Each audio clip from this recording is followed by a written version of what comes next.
U.S. Tariff revenues have surged to some of the highest levels in recent years, and for the first time in decades, federal officials are openly discussing whether part of this revenue could be returned to Americans through a major tax rebate. While the idea has generated strong public interest, there is still uncertainty about eligibility, timing, and how meaningful such a rebate would be for household budgets already stretched by rising prices. This video provides a detailed, fact-based breakdown of the current conversation around tariff-funded rebates.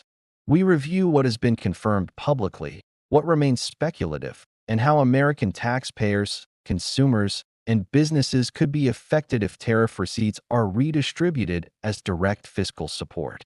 In this analysis, we cover why tariff revenues climbed sharply in 2025, which import categories generated the largest revenue gains, why higher tariffs may increase household costs at the same time, how a rebate could function, concepts under discussion, eligibility scenarios being debated, U.S. citizens, all taxpayers, or long-term residents, whether rebates would meaningfully offset higher prices caused by tariffs, potential impacts on the federal budget and public services, why economists remain divided on long-term benefits and drawbacks, how similar policies have worked or failed.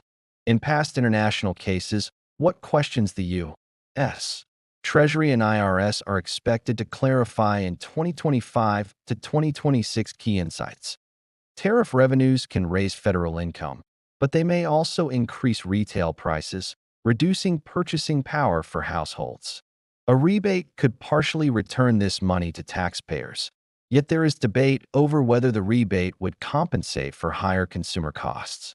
Even if rebate programs move forward, implementation details will matter: eligibility rules, payout frequency, funding sustainability, and offsetting budget adjustments.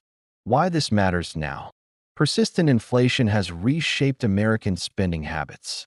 Cost of living pressures remain elevated in multiple categories. Tariffs have become a strategic policy tool, not just a trade mechanism. Public expectations regarding relief programs have grown since the pandemic era. Election year fiscal decisions may influence long-term tax policy debates looking ahead to 2026. Could tariff-funded rebates become recurring, or would they be one-time? Will tariff policy continue expanding to technology, vehicles, and strategic materials? Could structural tax reforms, including income tax adjustments, accompany rebates? How will U.S. fiscal policy balance short-term public support with long-term sustainability? This video is intended to support informed discussion on U.S. tax policy developments, without predicting outcomes or providing personalized financial guidance. Viewer comments and diverse viewpoints are welcomed to broaden understanding of this ongoing national debate. No financial advice. Policies and discussions may evolve as new information becomes available.